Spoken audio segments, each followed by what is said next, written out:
Hello students, हम लोग करने वाले हैं क्लास 10th मैथ और एक्सरसाइज 3.6। चलिए स्टार्ट करते हैं। तो फर्स्ट क्वेश्चन है हमारे पास एक्सरसाइज 3.6 में, solve the following pair of linear equation. हमें लीनियर इक्वेशंस को सॉल्व करना है। तो मतलब आपके सामने वही इक्वेशन दी हुई है, लेकिन अभी ये डायरेक्टली आपको लीनियर इक्वेशन की फॉर्म में नहीं है। मैं आपको एक क्वेश्चन यहाँ पे बताता हूँ, फिर उसके बाद इसको सॉल्व करने का तरीका डिस्कस करेंगे। 1/2x plus 1/3y is equal to 2 and 1/3x plus 1/2y is equal to 13/6। तो आप देखिए, जो x और y वेरिएबल है वो डिनोमिनेटर में चले गए, जबकि अभी तक आपके पास जो वेरिएबल्स थे वो न्यूमिनेटर में होते थे।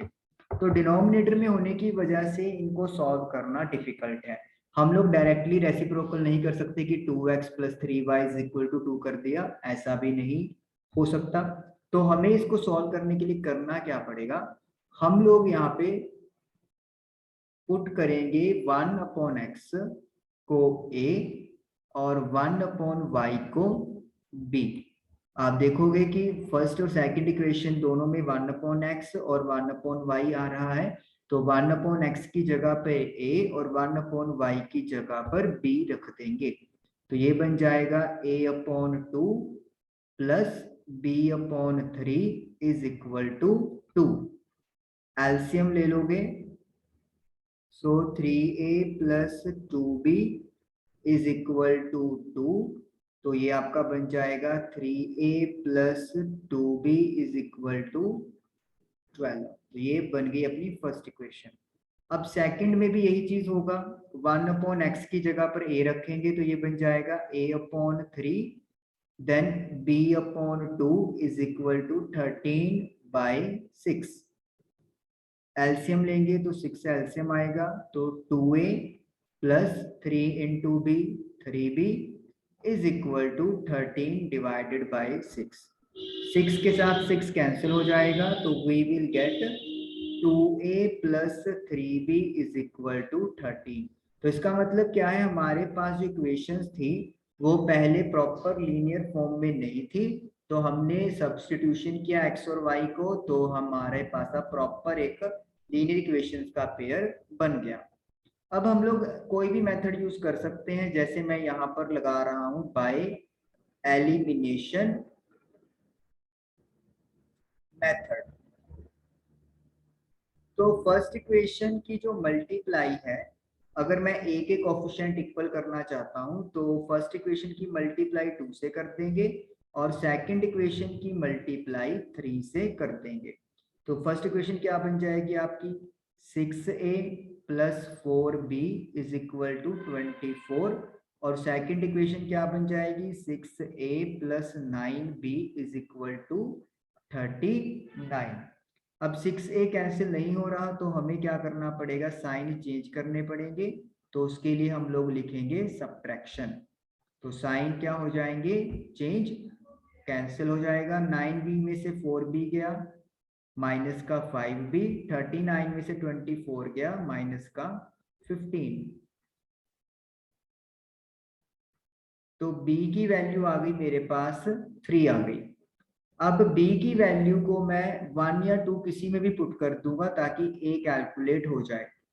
तो put b is equal to 3, suppose कर लें अपन 1 में कर दिया पुट, तो 3a का 3a लिख देंगे, b की जगह पे 3 लिख देंगे, इज इक्वल टू में 12। तो 2 मल्टीप्लाई बाय 3 6 होता है। 6 जो है उसे शिफ्ट कर देंगे तो माइनस का 6 हो जाएगा। 12 में से 6 गया 6, तो a की वैल्यू आ गई 6 divided by 3 that is equal to 2। तो a की वैल्यू 2 है और b की वैल्यू 3 है, लेकिन हमें तो क्या फाइंड करना था, x एंड y। तो अपन करेंगे क्या, हमें पता है 1/x is equal to a है, तो a की जगह हम लोग रख देंगे 2। तो आपको अगर x निकालना है तो रेसिप्रोकल करना पड़ेगा, तो x की वैल्यू आ गई है 1/2। इसी तरीके से y निकालने के लिए 1/y is equal to b है, तो b की वैल्यू हमने पुट कर दी 3। एक बार इसको b ही लिख लेंगे, तो b की वैल्यू हम लिख लेंगे 3, और y निकालने के लिए रेसिप्रोकल करेंगे तो y इज इक्वल टू 1/3। तो इस तरीके से क्वेश्चन नंबर 3.6 का जो फर्स्ट क्वेश्चन है वो आपका फर्स्ट पार्ट डन हुआ। तो ये उन्होंने हमसे पूछा था। तो आपको क्लियर कट डिफरेंस नजर आ रहा होगा कि अब इस एक्सरसाइज में आपको जो वेरिएबल है वो डिनोमिनेटर में मिलने वाले हैं। चलिए नेक्स्ट क्वेश्चन करते हैं, थोड़ा और ज्यादा क्लियरिटी आपको मिलती रहेगी। फर्स्ट क्वेश्चन का second part, 2 divided by root X 3 divided by root Y is equal to 2, 4 upon root X minus 9 upon root Y is equal to -1।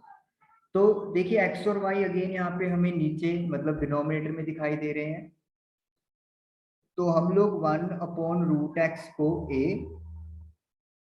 And 1 upon root Y को b पुट कर लेंगे। तो ये बन जाएगा आपका 2a plus 3b is equal to 2। This is your first equation. Second में क्या होगा, 4a माइनस का 9b is equal to minus का 1। ये सेकंड इक्वेशन है। अब हम लोगों को क्या लगाना है, एलिमिनेशन मेथड लगाना है। आप सब्स्टिट्यूशन, क्रॉस मल्टीप्लिकेशन कोई भी यूज कर सकते हैं, आपकी मर्जी है। अब हमें यहाँ पे दिख रहा है कि यहाँ पे a का कोफिशिएंट 2 है और इधर a का कोफिशिएंट 4 है, तो आसान है गैस करना। हम लोग क्या करेंगे, 1 जो इक्वेशन है उसे हम लोग मल्टीप्लाई कर देंगे 2 से, तो ये क्या बन जाएगा, 4a plus 6b is equal to 4, और सेकंड इक्वेशन 4a माइनस का 9b इज इक्वल टू -1। अब हम लोगों को क्या करना है, साइन चेंज करेंगे तभी वो माइनस हो पाएंगे, तो सब्ट्रैक्शन, माइनस ये प्लस और ये भी प्लस, तो कैंसिल हो जाएगा। 9b और 6b ऐड होके 15b देंगे आपको, 4 और 1 ऐड होकर 5 हो जाएगा, तो b की वैल्यू आएगी 5/15 यानी कि 1/3। अब b की वैल्यू 1 या 2 किसी में भी पुट कर दें, सपोज कर लो मैं 1 में पुट कर लूंगा, put b is equal to 1/3 in 1, तो 2a का 2a, b की जगह 1/3 इज इक्वल टू 2। 3 के साथ 3 कैंसिल हो जाएगा तो इधर 1 बचेगा। अब जो 1 है उसे शिफ्ट करेंगे तो वो माइनस का हो जाएगा, तो 2 में से 1 गया 1 और a की वैल्यू आ गई 1/2, तो a और b की वैल्यू मुझे कैलकुलेट होकर मिल गई। अब करेंगे क्या हम लोग a और b की वैल्यू यहाँ पे पुट करेंगे ताकि x और y कैलकुलेट हो जाए, क्योंकि अल्टीमेटली फाइंड तो हमें x और y ही करने हैं। तो 1/√x a के इक्वल है और a की वैल्यू 1/2 है। जब आप क्रॉस मल्टीप्लाई करोगे तो रूट एक्स की वैल्यू 2 आ गई, x निकालने के लिए जब स्क्वायर करोगे तो 2 का स्क्वायर 4 होगा, तो यानी कि x की वैल्यू क्या आ गई मेरे पास, 4 आ गई। अब मुझे y कैलकुलेट करना है, तो 1/√y जो है वो b के इक्वल है, और जो b की वैल्यू है वो 1/3 है, तो मैं मल्टीप्लाई करूंगा तो रूट वाई जो है वो 3 बनेगा, तो y की वैल्यू 9 आएगी। तो इस तरीके से x की वैल्यू 4 और y की वैल्यू 9 जो है वो मेरा आंसर आ गया, और यही x और y मुझे फाइंड आउट करने थे। तो इस तरीके से सेकंड पार्ट भी मेरा सॉल्व हुआ।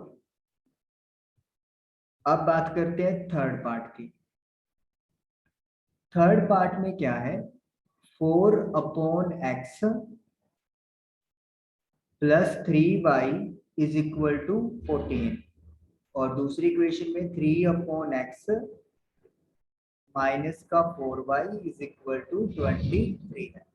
अब देखिए y जो है वो ऑटोमेटिकली अभी ऊपर है नोमिनेटर में, तो इसमें हमें कुछ भी सब्स्टिट्यूट नहीं करना, लेकिन x नीचे है तो हम लोग x को यानी 1/x को क्या पुट कर लेंगे a।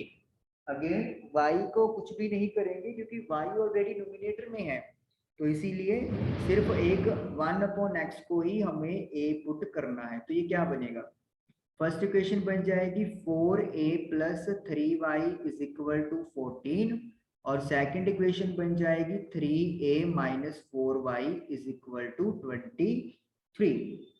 This is let me say equation 1, this is let me say equation number 2। Now to make the coefficient equal we will multiply first equation by 3 and second equation by 4. So 3 into 4 12a, 3 into 3 9y, 3 into 14 42, 4 into 3 12a, 4 into 4 16 and 4 into 23 92। अब ये sign change करने पड़ेंगे तभी a वाले cancel out होंगे, तो bracket में लिख देंगे सब्ट्रैक्शन। 16y में 9y ऐड करेंगे तो 25y बन जाएगा।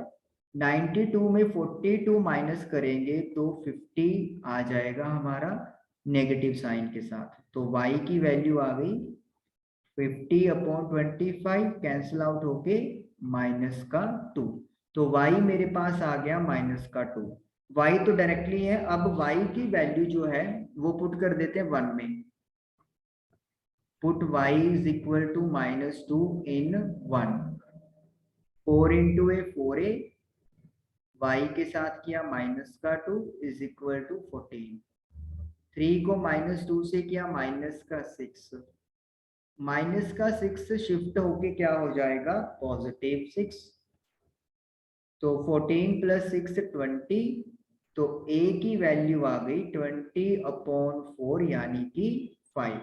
अब a आ गया, we can easily calculate x, 1/x a के इक्वल है, तो a की जगह मैं 5 लिख दूंगा।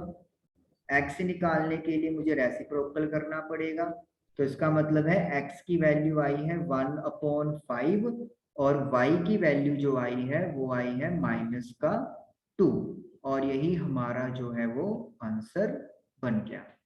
तो x और y कैलकुलेट करने थे, y तो डायरेक्टली ही आ गया हमारा क्योंकि y को तो अपन ने कुछ सब्स्टिट्यूट किया ही नहीं, और x की वैल्यू हम लोगों ने a की वैल्यू से फाइंड आउट कर ली। तो ये 3.6 के फर्स्ट क्वेश्चन के 3 पार्ट्स हम लोगों ने किए। आई होप आप लोगों को समझ में आए होंगे, इनकी प्रैक्टिस जरूर करें। Thank you for watching the video.